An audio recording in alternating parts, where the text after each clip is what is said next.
Hello, welcome back to another Mythbusters Mondays. A bit of a different one today. Everything is kind of a mess at the moment. My studio's a mess. You can see I've got stuff everywhere. I've got a glass of water here, which I'm going to drink now.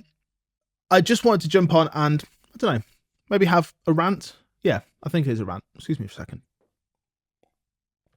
Delicious. This is about mastering, and it's about the conception of mastering, the preconception of mastering, maybe. Don't know what the difference is, but about how you should only be adding half a dB, how you should only be compressing by half a dB, how you should be cutting, not boosting, all that kind of stuff that we read about mastering. And it's entirely, well, it's not entirely untrue. It is 90% untrue. Forgot that bit about leave a comment. Yeah, if you agree with me, leave a comment and then comment on that comment afterwards. But I think I'm speaking the truth here. Now, here we go. When I'm mastering, I'm trying to make the track sound great. Okay, and I don't think anyone would really disagree with that. When you're mastering a track, it's because the mix is good, but it needs to be better.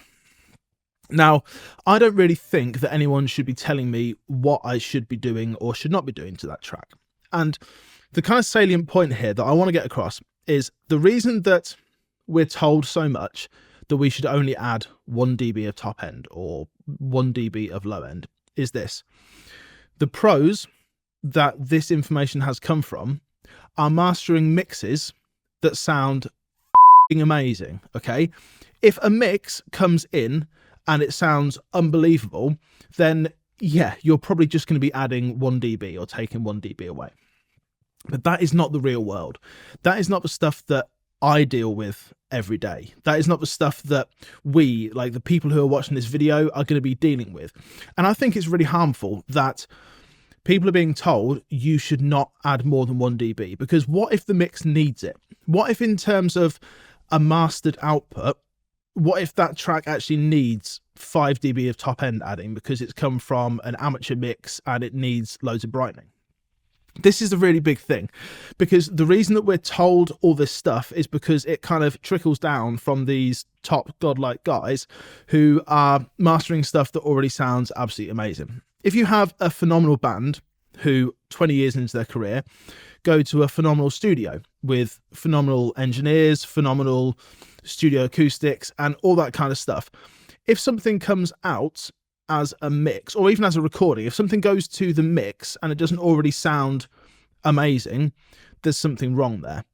If it then comes out of the mix engineer's hands and goes into the mastering engineer's hands and doesn't already sound unbelievable, doesn't already sound like it only needs half a dB adding, there's something wrong there. And this is kind of the two-way street here, that through education and through maybe YouTube and stuff that we read and stuff that we see, we kind of believe the people who know best. And that's great. We should always believe the people who know best because they know best by definition. But the thing is, the people who know best are working on the stuff that sounds the best. So those people who are working on stuff that sounds the best only need to add a little tiny bit, only need to compress a little tiny bit, don't need to make these drastic moves in a master because the stuff doesn't need it. And if it does need it, they're probably sending it back and they're saying, I can't master this, it sounds like garbage, please do a better mix. This is the thing that is the elephant in the room that nobody's talking about in terms of mastering. I don't know, is nobody talking about it? Some people are maybe talking about it. I'm talking about it now because it needs to be spoken about. When we're mastering a track, we're trying to make it sound amazing. This is, you can't deny that. If I'm making it sound amazing, hopefully, and someone likes it, but then they see that I've added 6 dB of mid-range to it and then automatically dislikes it, I don't care what that person's opinion is. I literally do not care what they have to say because they're basing their opinion on what I've done, not how I've made it sound. I don't care if I have to add 11 million plugins to a master to make that mix sound like a master, to make it sound amazing, because I've just got to make it sound amazing. My job is just, as a mastering engineer, to make that sound great. The takeaway here is that those people who are telling you you should only be adding a maximum of 2 dB, or I don't know, I'm kind of paraphrasing here, a maximum of X amount of dB to a master, that's coming from the school of thought that stuff already sounds amazing. That's coming from these guys who are receiving mixes from Chris Lord-Alge, Tom Lord-Alge, Andrew Sheps, whose mixes already sound loads better than mine, and arguably stuff that reaches them, even when it's just been tracked and it's just a rough mix, their rough mix probably sounds loads better than my best mix I've ever done in my life, because that's the studios they're coming from. That's the bands that are producing this stuff.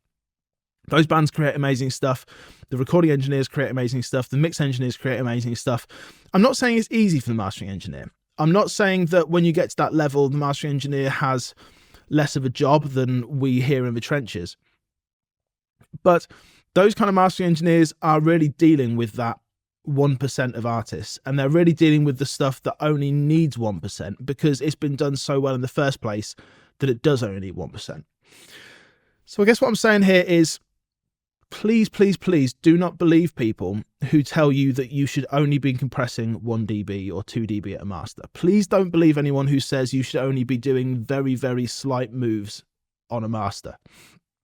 Because if it needs it, then you should be doing it. You should be applying that dynamic compression. You should be applying that EQ move that makes it sound better. Like, don't go crazy. Don't make it sound horribly bright or horribly muddy or whatever. But if you're improving it, it is better. No, like, objectively, it is better.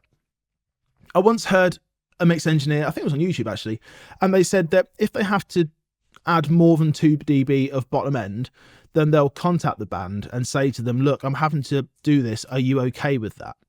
What a stupid question to ask a band. Like, the band don't care.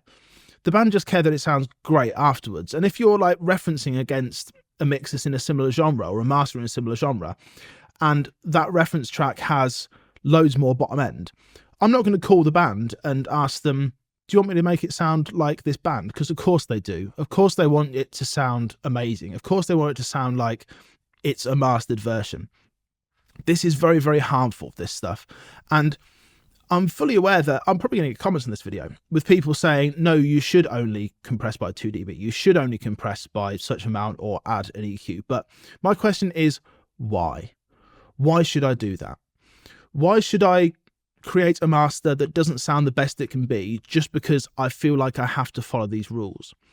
If I need to add 5 dB of mid-range to something, I'm going to do it. I don't care, because it makes it sound better. I'm not following the rules that I've read on Gearspace or seen on YouTube. I'm following my ears. I'm following my reference tracks. I'm following my knowledge of what that genre of music should sound like. And I think that's kind of far more useful than any kind of information that you can get from, I don't know, someone who's mastering the latest Green Day album. And the mastering engineer who's doing the latest Green Day album, well, they probably know their stuff, admittedly. I'm not debating that. But the mastering engineer who's mastering the latest Green Day album is getting a mix from probably Chris Lord-Alge. I've mentioned him twice now. He's good though, isn't he? And Chris Lord-Alge's mixes before a master sound unbelievable.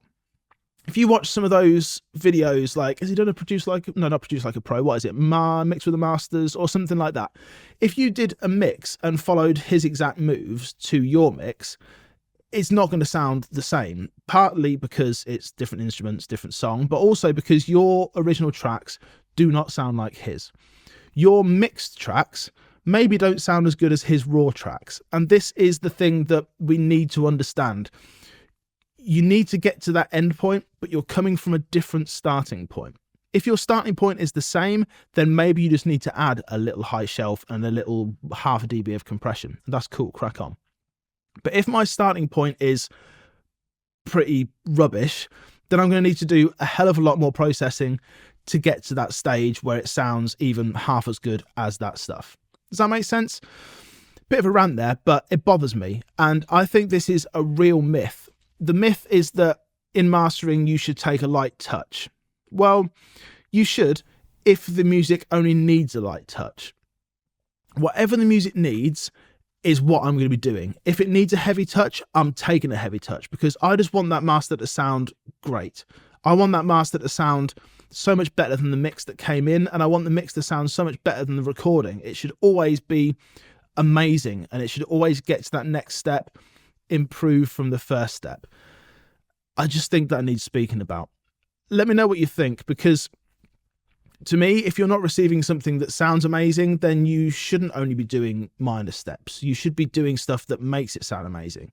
If that's a load of EQ, a load of compression, a load of limiting, a load of tape saturation, do it. Don't let anyone tell you what you shouldn't do. And I realise the irony of me telling you what you should do whilst saying to not believe people that tell you what you should do.